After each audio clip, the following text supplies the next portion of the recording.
Okay, so I'm doing a quick TDA today to see where price is heading. I'm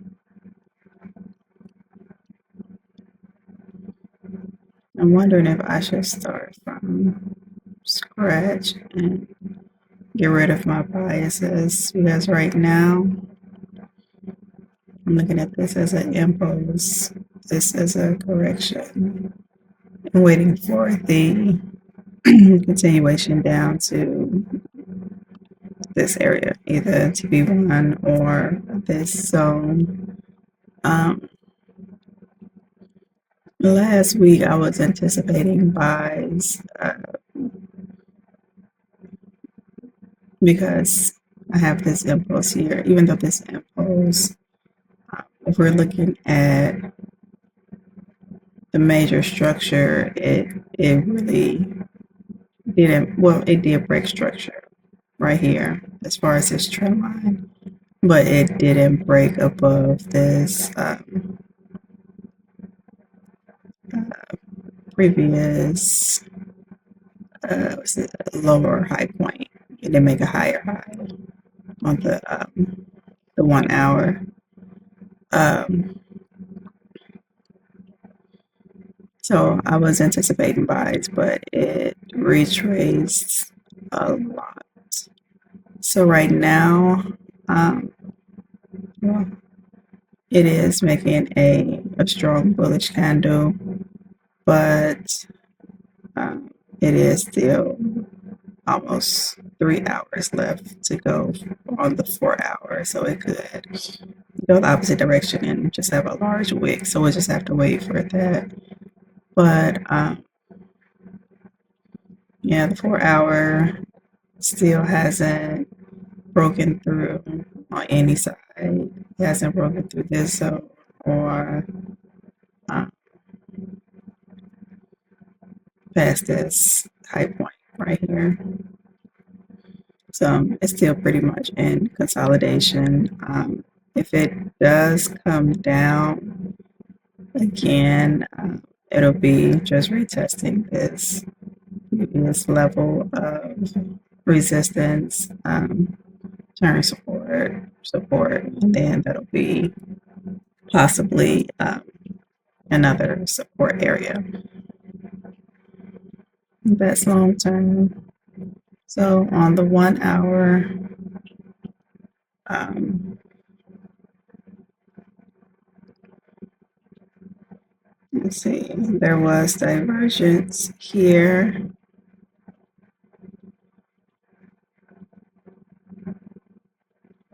which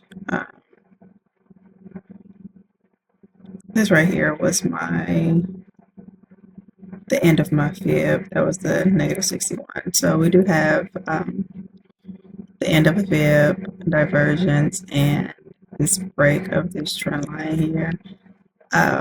What I was wanting was it to come back down and retest the trend line and then get in for a buy, potentially reaching this TP1 area. But price, it didn't come back to actually retest the trend line. What it did was it came back and retested this area that's been kind of forming like a little zone and then went up. So let's see. During this time, I was asleep, so I wouldn't have been able to get in.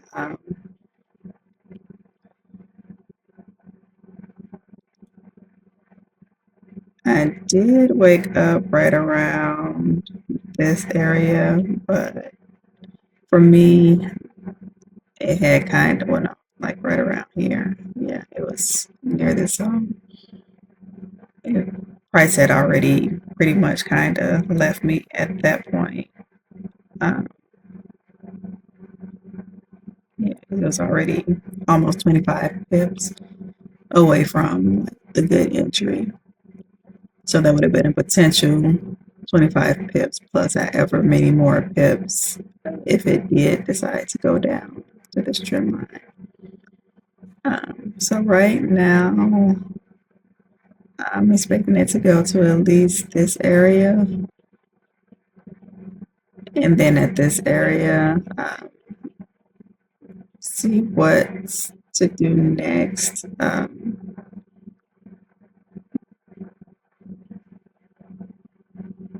I was trying to see if that 15-minute divergence had a break and retest.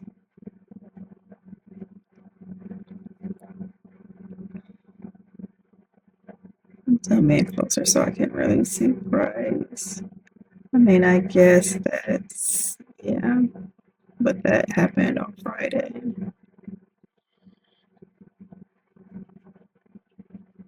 Yeah, so for right now, it is getting some bullish momentum. But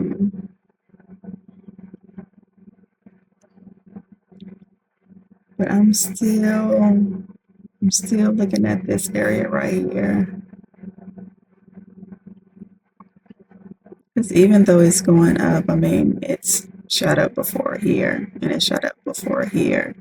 So even if it shoots up to here, it doesn't mean that it won't still sell off. So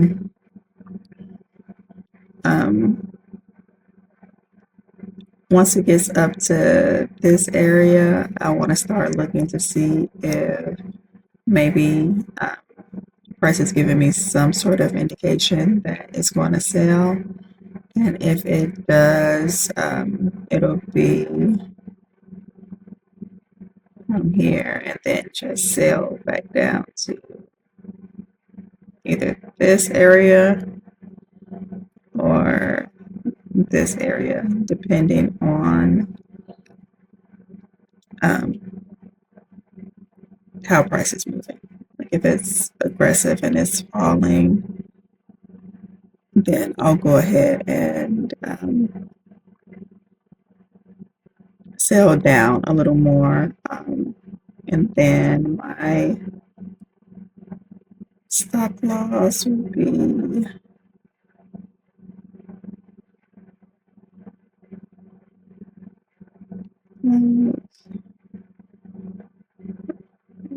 probably around here, like right above this previous area. Because if it breaks above that, let's see, because I have it right now as this being impulse correction continuation. So if it breaks above this right here, then the bias would definitely be for a buy, probably up to this area right here. I'll just drag that over. But for now, I'm trying to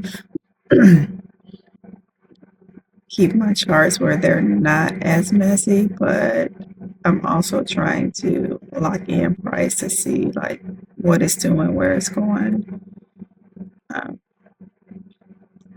So for now, yeah, I'm thinking that this little downtrend right here is potentially over, or we may have a